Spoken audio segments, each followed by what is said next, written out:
rumah tetangga, rumah siapapun. Itu adalah rumah yang terlaknat. Dan yang di dalam dunia ini, baik itu makhluk hidupnya, Waalaikumsalam warahmatullahi wabarakatuh, atau benda matinya, itu juga terlaknat. Terus siapa yang tidak terlaknat? Kata Nabi SAW, yang tidak terlaknat itu zikrullah, mengingat Allah Azza wa Jalla. Wa ma walah, dan semua yang berhubungan dengan ketaatan kepada Allah itu tidak terlaknat. Cuma itu? Enggak. Kalau itu perbuatan yang tidak terlaknat, hal kedua adalah orang yang tidak terlaknat. Alimun au muta'allimun. Yang tidak terlaknat manusianya itu adalah manusia yang alim, manusia yang berilmu. Dan juga yang tidak terlaknat itu adalah muta'allim, orang yang mau belajar ilmu. Jadi kita ini nggak wajib semuanya jadi ustadz, enggak. Tapi semua umat Islam itu wajib nuntut ilmu. Tidak semua harus menjadi alim ulama, tapi semua harus menuntut ilmu, wajib jemaah. Bahkan di hadis lain Rasul sallallahu alaihi wasallam mengatakan talabul ilmi faridatun ala kulli muslim. Menuntut ilmu itu kewajiban, faridah. Buat siapa? Buat setiap muslim. Mau orang kaya, mau orang miskin, mau orang tua, mau anak-anak, apapun jabatannya, maka semua wajib menuntut ilmu. Dan kalau kita lihat, semua yang berhubungan dengan ilmu itu menjadi rahmat dan berkah. Tempat kita nih sekarang, kita lagi belajar. Rasul sallallahu alaihi wasallam menjelaskan di mana manusia kumpul ya. Di situ mereka mengkaji, bermudzakarah tentang firman Allah Azza wa Jalla. Apa yang akan terjadi dengan tempat itu? Illa nazalat alaihimus sakinah. Pasti di tempat itu akan turun yang namanya sakinah. Sakinah itu kebahagiaan. Sakinah itu ketentraman. Yang presiden mau jadi presiden, yang gubernur mau jadi gubernur, yang wali kota mau jadi wali kota, itu dalam rangka mendapatkan sakinah, mendapatkan kedamaian, ketentraman. Dan ternyata mereka yang duduk di majelis ilmu, mereka yang mengkaji ilmu, fadilah pertamanya adalah turunnya sakinah kepada mereka. Kemudian wa ghasyiyathumur rahmah, dan rahmat Allah akan meliputin mereka. Kita tuh doanya tiap sholat, Rabbil firli warhamni, ya Allah ampuni aku, rahmati aku ya Allah. Dan di tempat majelis ilmu itu rahmat Allah meliputi mereka. Yang ketiga, wahaffathumul malaika. Bayangkan ya, malaikat-malaikat Allah yang tercipta dari cahaya, yang tidak pernah berbuat dosa dan nista, ya, sepertinya perlu maju karena akan ada yang buka pintu. Nah, ya, maju ke depan. Ya, merapat ke depan aja sini, mendekat ke ustadznya, biar nggak dilangkain punggungnya.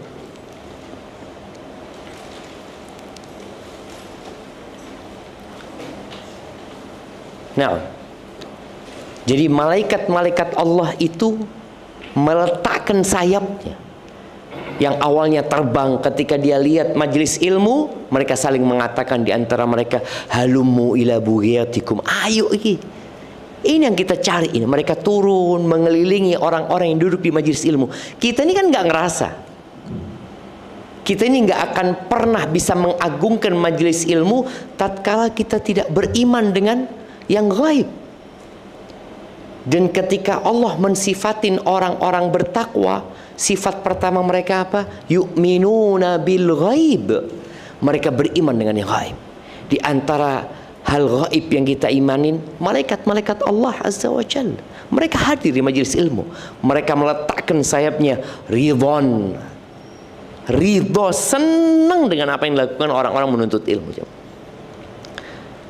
Kemudian yang keempat, fadilah orang-orang yang hadir di majelis ilmu itu, wa dzakarahumullahu fi man 'indah. Dan Allah akan menyebut orang yang hadir di majelis ilmu itu di hadapan malaikat-malaikat Allah.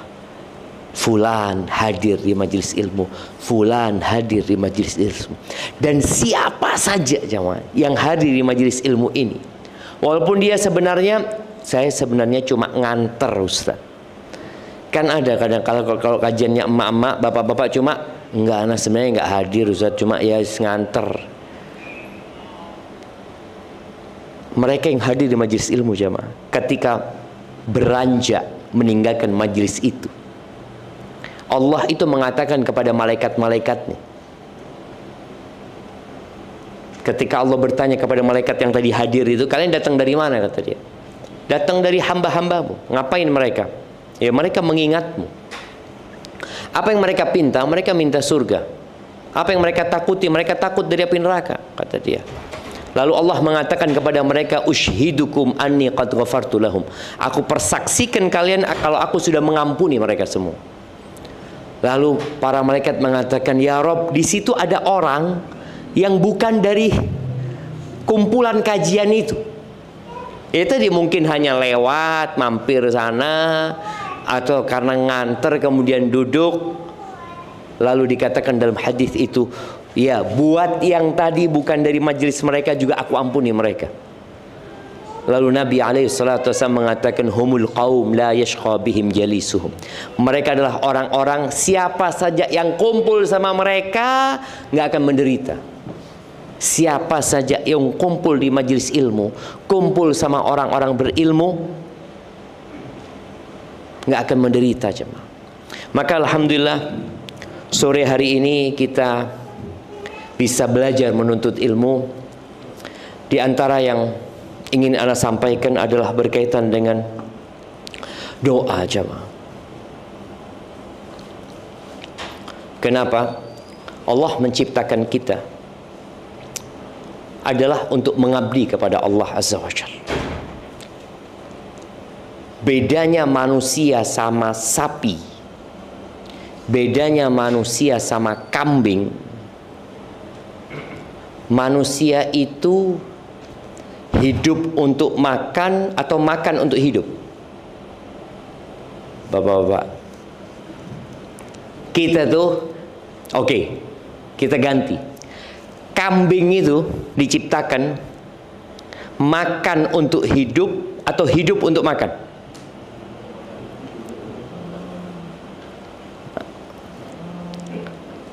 Jemaah, kambing diciptakan makan untuk hidup, hidup untuk makan. Kambing itu makan untuk hidup. Manusia hidup untuk makan. Ya, kambing itu diciptakan dia hidup untuk makan. Makanya dia, kalau kita lihat kambing liar ya, mungkin dia malam hari tidur, pagi cari makan lagi ya. Bas. Itu binatang. Sedangkan manusia makan itu untuk hidup. Pokoknya saya bisa menjalankan aktivitas sudah cukup. Oleh karena itu Nabi SAW ketika memberikan arahan tentang pola makan 1446 tahun yang lalu, beliau sudah mengajarkan SAW tentang pola makan yang sehat. Apa kata beliau? Ma mala'a adamiyun wi'aan syarran min batan. Tidak ada wadah yang dipenuhi sama manusia yang lebih buruk daripada perutnya dia. Lalu kata beliau alaihi salatu wasallam, bihasab ibni Adam luqaimat yuqimna biha sulbah. Cukup, kata Nabi, manusia ini, anaknya Adam ini, memakan beberapa suap yang membuat punggungnya tegak. Artinya kita kalau makan, ya sudah makan, yang penting kita bisa beraktivitas gitu. Kalau duduk nggak perlu senden. Kan kadang-kadang orang kalau kurang makan lepro sana, atau kebanyakan makan juga, senden sana senden sini, cukup gitu. Bagaimana makan beberapa suap yang membuat kita bisa beraktivitas. Itu pola makan yang sehat. Fa in kana fala budda la muhala. Kalau ternyata dia harus makan banyak, kadang-kadang orang karena ya diundang ya, atau makanannya enak, dia kepingin makan banyak, maka ada aturannya.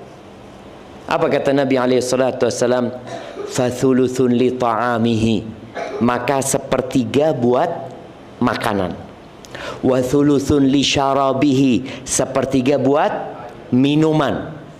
Wa thuluthun li nafasihi, sepertiga buat nafas. Sebagian kita full semuanya makanan. Kalau mau minum diapakan? Sabuknya dikurangin, dikendorin. Karena dia lihat itu sudah full. Dia perlu bikin space lagi buat minuman. Dan kadang-kala susah bernafas sehingga dia bersendawa. Nabi SAW ketika beliau lagi duduk bersama sahabatnya, tahu-tahu ada yang bersendawa. Beliau mengatakan kepada orang ini, SAW, kuffa anna jusha'ak, tahan dari kami sendawamu ini, katanya. Fa inna atwalan nasi ju'an yaumal qiyamah aktsaruhum shib'an fid dunya. Sesungguhnya orang yang paling panjang laparnya pada hari kiamat itu yang paling sering kenyangnya di dunia. Jamaah. Artinya berkaitan dengan tujuan kita diciptakan itu. Kita diciptakan bukan untuk makan, tapi kita makan untuk melanjutkan perjalanan hidup. Tugas kita mengabdi kepada Allah Azza wa Jalla. Kembali kepada kenapa mau bahas doa. Karena ternyata doa itu inti dari ibadah kita. Beliau alaihi salatu wasallam mengatakan, ad-du'a huwal ibadah. Doa itulah ibadah. Kita tahu doa itu memohon kepada Allah, meminta kepada Allah, menampakkan kebutuhan kita kepada Allah Azza wa Jalla. Itu doa, dan itu puncak dari ibadah seorang hamba. Kita sholat pun berdoa, jemaah. Kita puasa pun sebenarnya berdoa. Bagaimana kalau kita menjalankan hidup ini semuanya dengan doa? Masuk rumah baca doa, keluar rumah baca doa, masuk toilet baca doa, keluar toilet baca doa, pakai baju baca doa, buka baju baca doa, naik kendaraan baca doa, masuk pasar baca doa, makan berdoa, minum berdoa, tidur berdoa, bangun pun dari tidur berdoa. Karena kita makhluk yang benar-benar lemah.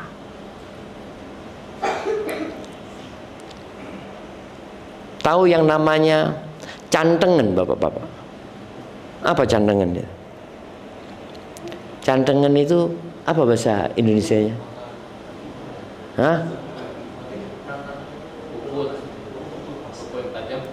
Iya, bukan lepas kukunya.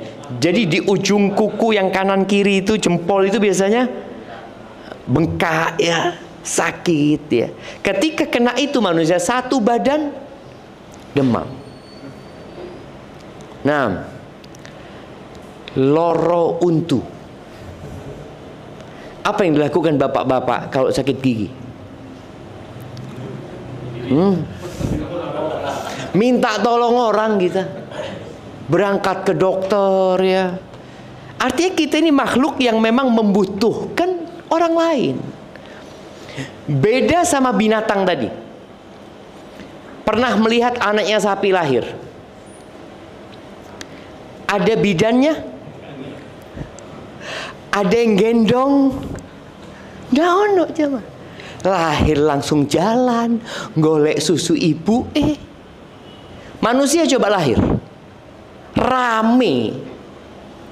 Ketika lahir kita, apa yang bisa kita lakukan? Bandingkan kita sama anaknya ayam. Anaknya ayam tuh lahir langsung bisa cari makan. Ibunya cuma ngoret-ngoret titik, wis mangan. Subhanallah. Karena memang binatang-binatang itu diciptakan untuk makan. Jadi mereka harus bisa makan tanpa bantuan orang lain. Antum coba lihat ikan di lautan itu. Siapa yang ngasih makan? Oh, Kementerian Perikanan, Ustaz. Itu yang ngasih makan ikan. Kalau nggak kurus-kurus ikannya itu nggak ada. Tiap hari dipanen sama nelayan ya.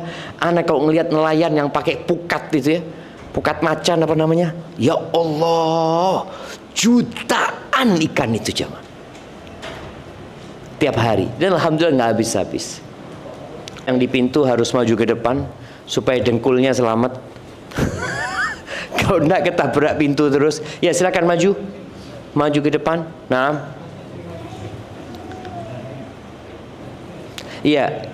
Yang bersandar yang tua-tua saja enggak apa-apa. Tadi yang punggungnya sudah harus dibantu enggak apa-apa. Kalau yang muda-muda, nah.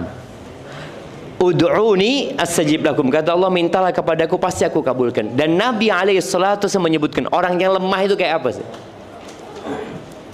Apakah orang yang lemah itu orang yang tidak berolahraga, orang yang tidak angkat beban sehingga dikatakan orang lemah? Enggak. Ajazun nas man ajiza anid doa. Orang paling lemah itu adalah orang yang nggak bisa doa. Antum lihat ada sebagian orang goes tiap hari 50 kilo, tapi masjid sebelah rumahnya nggak pernah nyampe. Nggak pernah nyampe. Kelihatan masjid itu. Tiap pagi dia berangkat kerja, jauh tempat kerjanya, berangkat dia pulang pergi. Tapi masjid nggak pernah nyampe. Jumatan mungkin dia sampai. Dan terakhir lagi, nyampe-nya terakhir, pulang duluan, ada berkah Jumat supaya dapat duluan. Astagfirullahaladzim. Tadi orang yang paling lemah adalah orang yang tidak bisa berdoa. Di antara doa yang dipanjatkan oleh Nabi Daud alaihissalam, Allahumma inni a'udzubika min jarisu. Ya Allah, kepadamu dari tetangga yang buruk. Kita tuh punya kewajiban berbuat baik kepada tetangga. Kewajiban.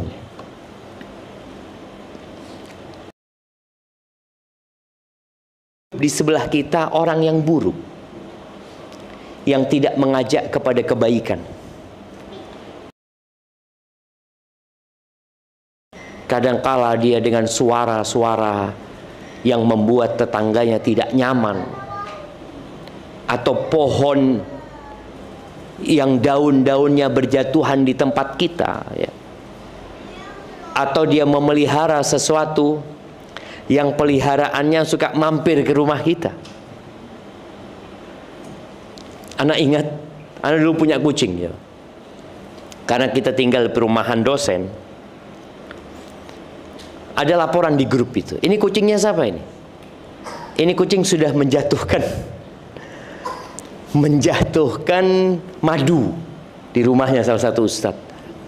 Apa kata ustadz yang lain? Tulis saja di pintu rumah, kucing dilarang masuk, gitu kan.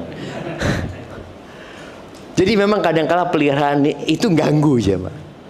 Apalagi ayam yang bikin kotor di tempat kita, telurnya nggak pernah di tempat kita.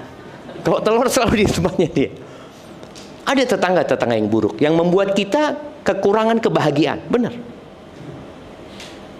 Karena tetangga itu termasuk faktor eksternal yang membuat kita bahagia. Artinya kalau kita safar, kita keluar kota, kalau tetangganya baik itu kita aman gitu loh. Bahkan orang Arab dulu mereka punya peribahasa yang mengatakan ad-dar al-jar qabla ad-dar. Tetangga dahulu sebelum milih lokasi rumah.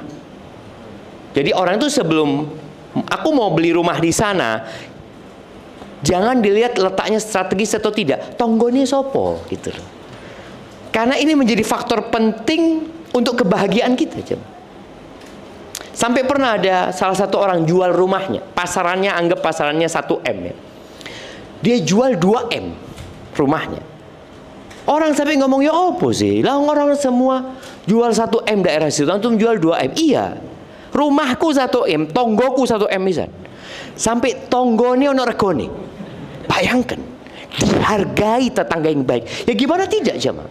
Kalau kita punya tetangga yang baik ya, ketika kita sakit dia datang membesuk kita, ketika dia masak dia kirimin kita, ketika dia punya acara dia undang kita.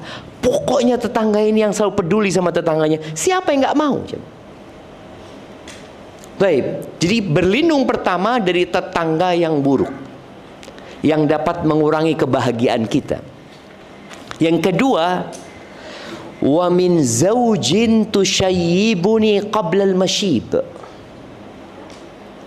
Dari istri, kalau bapak-bapak nih, yang membuatku beruban sebelum waktunya. Nah, mana yang beruban sebelum waktunya ini? Kadangkala loh, seumuran dia seharusnya nggak putih semua gitu loh. Tapi kok putih kabeh, ini ono Pak Wahid gini. Putih kabeh gitu kan. Oh enggak, ini faktor hormon, faktor turunan, oke macam-macam lah orang kan. Tapi kita berlindung memang dari pasangan hidup yang membuat kita beruban sebelum waktunya. Ternyata di zaman sekarang ini penyakit yang paling banyak